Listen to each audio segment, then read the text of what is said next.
할렐루야. 10월 16일 목요일 아침 기도회를 시작하도록 하겠습니다. 다 함께 사도신경으로 신앙 고백 하시겠습니다. 나는 전능하신 아버지 하나님, 천지의 창조주를 믿습니다. 나는 그의 유일하신 아들 우리 주 예수 그리스도를 믿습니다. 그는 성령으로 잉태되어 동정녀 마리아에게서 나시고 본디오 빌라도에게 고난을 받아 십자가에 못 박혀 죽으시고 장사된 지 사흘 만에 죽은 자 가운데서 다시 살아나셨으며 하늘에 오르시어 전능하신 아버지 하나님 우편에 앉아 계시다가 거기로부터 살아있는 자와 죽은 자를 심판하러 오십니다. 나는 성령을 믿으며 거룩한 공교회와 성도의 교제와 죄를 용서받는 것과 몸의 부활과 영생을 믿습니다. 아멘. 찬송가 435장입니다. 통일 찬송가는 492장 나의 영원하신 기업. 찬송가 435장, 통일 찬송가는 492장입니다. 나의 영원하신 기업 찬양 올려드립니다. 나의 영원하신 기업 생명보다 귀하다. 나의 갈 길 다가도록 나와 동행하소서. 주께로 가까이 주께로 가오니 나의 갈 길 다가도록 나와 동행하소서. 세상 부귀 아니람과 모든 명예 버리고 험한 길을 가는 동안 나와 동행하소서. 주께로 가까이 주께로 가오니 나의 갈 길 다가도록 나와 동행하소서. 어두운 골짝 지나가며 험한 바다 건너서 정금문에 이르도록 나와 동행하소서.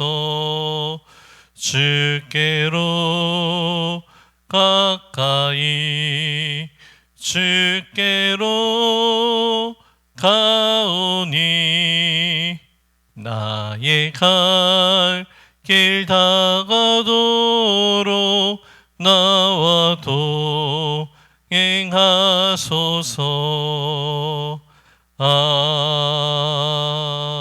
아멘. 오늘 우리에게 주신 하나님 말씀 역대하 26장 말씀인데요. 역대하 26장 16절에서 23절의 말씀 한 절씩 나누어서 교독하겠습니다. 역대하 26장 16절에서 23절의 말씀 한 절씩 나누어서 교독하시고 마지막 23절 말씀은 한 목소리로 함께 봉독합니다. 그가 강성하여심에 그의 마음이 교만하여 악을 행하여 그의 하나님 여호와께 범죄하되 곧 여호와의 성전에 들어가서 향단에 분향하려 한지라. 제사장 아사랴가 여호와의 용맹한 제사장 80명을 데리고 그의 뒤를 따라 들어가서 우시야 왕 곁에 서서 그에게 이르되 우시야여, 여호와께 분향한 일은 왕이 할 바가 아니요 오직 분향하기 위하여 구별함을 받은 아론의 자손 제사장들의 할 바니 성소에서 나가소서. 왕이 범죄하였으니 하나님 여호와에게서 영광을 얻지 못하리이다. 우시야가 손으로 향로를 잡고 분향하려 하다가 화를 내니 그가 제사장에게 화를 낼 때에 여호와의 전 안 향단 곁 제사장들 앞에서 그의 이마에 나병이 생긴지라. 대제사장 아사랴와 모든 제사장이 왕의 이마에 나병이 생겼음을 보고 성전에서 급히 쫓아내고 여호와께서 치심으로 왕도 속히 나가니라. 우시아 왕이 죽는 날까지 나병 환자가 되었고 나병 환자가 되매 여호와의 손에서 끊어져 별궁에 살았으므로 그의 아들 요담이 왕궁을 관리하며 백성을 다스렸더라. 우시아의 남은 시종 행적은 아모스의 아들 선지자 이사야가 기록하였더라. 우시아가 그의 조상들과 함께 누움에 그는 나병 환자라 하여 왕들의 묘실에 접한 땅 곧 그의 조상들의 곁에 장사하니라. 그의 아들 요담이 대신하여 왕이 되니라. 아멘. 오늘 본문은 유다의 10번째 왕인 우시아 왕에 대한 말씀이 기록되어 있습니다. 역대기 말씀에서는 여호와의 힘이란 뜻을 가진 우시아로 그렇게 기록되어 있고, 열왕기서에서는 여호와의 도움이란 뜻을 가진 아사랴라고 그렇게 일컬어지고 있습니다. 우시아가 하나님을 찾고 하나님 말씀에 순종하였을 때에는 유다 전 국가적으로 강하고 번성하며 개인뿐만이 아니라 국가적인 형통의 복을 누리게 됩니다. 하지만 우시아 왕이 교만과 탐욕으로 넘지 말아야 할 선을 넘었을 때에는 영광이 아니라 수치를 당하고 맙니다. 우시아 왕은 이미 왕의 자리에 있을 때 하나님께로부터 놀라운 축복을 받아 누렸습니다.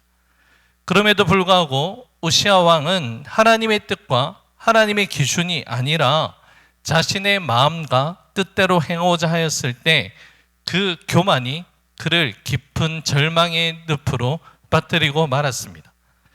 역대하 26장 1절에서 15절의 말씀은 우시아가 하나님 말씀에 순종하였을 때 누리게 되는 큰 축복에 대한 말씀이 기록되어 있습니다. 4절에서 5절의 말씀입니다. 우시아가 그의 아버지 아마샤의 모든 행위대로 여호와 보시기에 정직하게 행하며 하나님의 묵시를 밝히 아는 스가랴가 사는 날에 하나님을 찾았고 그가 여호와를 찾을 동안에는 하나님이 형통하게 하셨더라. 우시아가 전심으로 하나님을 찾고 하나님 말씀에 순종을 하였을 때에 하나님이 우시아를 어떻게 하셨다라고 말씀하고 있습니까? 그를 형통하게 하셨다라고 말씀합니다. 우시아의 아버지는 아마샤이고 할아버지는 요아스입니다. 우시아, 아마샤, 요아스 이 세 왕의 공통된 특징이 한 가지 있습니다. 그것은 왕정 초기에는 평가가 좋았지만 왕정 후반부로 갈수록 하나님 앞에서 평가가 좋지 못했다는 공통점입니다. 우시아도 자신의 선친이었던 아마샤 왕처럼 왕정 초기에는 하나님을 의지하였고 또한 하나님께서 복과 은혜를 내려주셔서 우시아를 강하게 하고 번성케 하는 그 은혜를 내려주셨습니다. 하나님께서 우시아에게 어떠한 복과 은혜를 내려주셨는지 구체적인 말씀이 6절에서 10절 말씀 가운데 기록되어 있는데요. 그 내용을 요약해 본다면 유다가 블레셋과의 싸움에서 승리하게 하셨고 아몬 사람들로 하여금 로부터 조공을 받게 하였습니다. 또한 우시아의 명성이 애굽의 변방에까지 전하였고 예루살렘 근처에 망대를 세워서 방비를 강하게 하셨습니다. 또한 유다의 변방인 광야에도 망대를 세우게 하셨고 웅덩이를 파서 가축을 기르게 합니다. 또한 산과 밭에 포도원을 만들어 농업을 활성케 되는 은혜를 이루어주셨습니다. 우시아가 하나님 말씀에 순종할 때에 다방면에서 형통케 되었다는 것이죠. 대외적으로는 적을 이기며 승리하였고 대내적으로는 풍요함을 경험하였던 것입니다. 우시아는 16세 어린 나이에 왕이 되었지만 어린 나이에도 불구하고 스가랴 선지자의 말씀을 따라 하나님을 온전히 찾았습니다. 하나님 말씀에 귀를 기울이고 하나님을 찾는 동안 하나님은 모든 일에 형통함의 은혜를 내려주신 것이죠. 자, 우리가 우시아 왕뿐만이 아니라 역대기 말씀을 통해서 묵상할 수 있는 깨달음은 무엇입니까? 하나님 말씀을 철저하게 의지하고 그 말씀에 순종하며 살아가게 될 때 하나님은 다양한 방법으로 복을 주시며 형통하게 하신다는 것이죠. 하나님은 하나님을 찾고 하나님 말씀에 길을 기울이며 순종하들에게 넘치도록 도우시는 은혜를 베풀어 주셨습니다. 좀 더 깊게 묵상을 해본다면 하나님 말씀에 순종을 해서 받게 되는 다양한 복과 은혜보다 하나님의 말씀을 듣고 순종하는 것 그 자체가 가장 큰 복이라는 것을 우리는 깨달을 수 있습니다. 순종은 복을 얻기 위한 수단이 아니라 순종 그 자체가 복의 본질 그 자체라고 할 수 있다는 것입니다. 하나님은 순종의 그 길 위에 형통의 은혜를 더딥혀 주셨다는 것이죠. 하지만 우시아의 이 순종이 교만으로 바뀌어지게 될 때에 하나님이 내려주시는 복도 멈추어지게 된다는 것을 우리는 묵상할 수 있습니다. 우시아의 넘어짐은 외부의 공격으로부터 넘어지는 것이 아니라 자기 자신의 교만 때문입니다. 우시아의 교만이 결국에 우시아를 망가뜨리게 되었다는 것이죠. 본문 16절의 말씀입니다. 그가 강성하였으매 그의 마음이 교만하여 악을 행하여 그의 하나님 여호와께 범죄하되 곧 여호와의 성전에 들어가서 향단에 분향하려 한지라. 우시아는 군사적, 경제적, 정치적으로 강한 왕이었습니다. 그러나 그의 마음이 하나님 앞에서 겸손하지 못하고 교만해지자 하나님 앞에 범죄하게 되었습니다. 그는 제사장만이 들어갈 수 있는 성전 안에 들어가 향단에 분향하는 죄를 짓고 맙니다. 우시아는 왕으로서 정치 최고 지도자의 자리에 있었는데 이제 그는 종교라는 믿음이라는 그 영역에서도 최고가 되고 싶은 그러한 야욕, 욕망이 생겨나기 시작한 것이죠.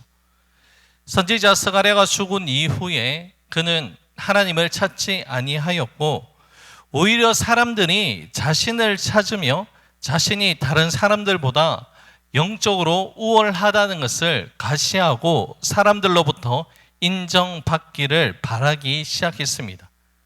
그래서 나타난 행동이 성소에서 직접 분향하려 한 것입니다. 겉으로는 그가 하나님을 섬기는 모습을 백성에게 보여주려는 것 같지만 실상은 그가 제사장 이상의 권위를 가지고 있었다는 것을 가시하려고 하는 그 가시욕이 이 가운데 담겨져 있었다는 것이죠. 우시아 그 마음속에는 유다에서 이제 자기보다 높은 존재는 없고 자신은 선지자이건 제사장이건 그 누구의 말도 들을 필요가 없는 절대적인 자리에 있다는 것을 드러내 보이고 싶어 했다는 것입니다. 이러한 모습에 대해서 본문 16절에서 그의 마음이 교만하여 하나님께 범죄하였다라고 아주 정확하게 말씀하고 있습니다. 교만은 패망의 선봉이라는 그 말씀이 참으로 안타깝게도 우시아에게 그대로 적용이 되고 있는 모습입니다.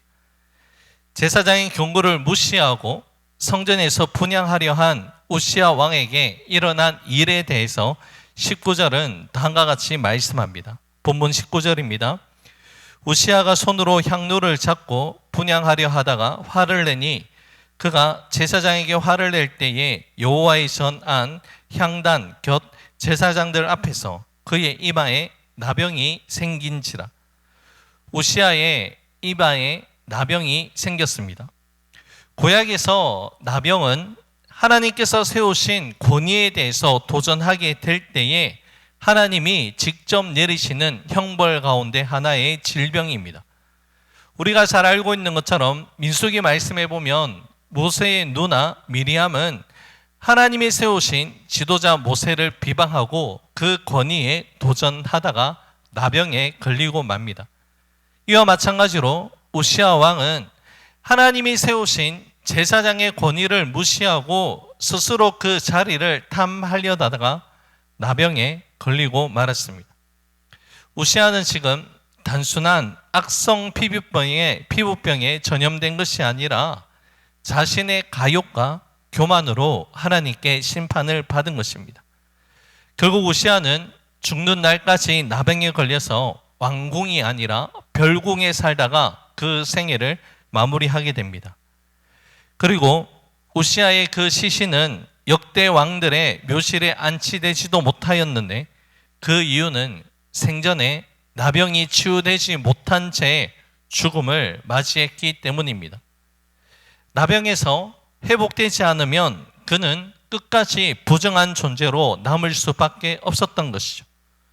죽을 때까지 나병에서 회복되지 않았다는 것은 결국 하나님께서 그 죄를 사하지 아니하셨다라는 또 하나의 증거이기도 합니다.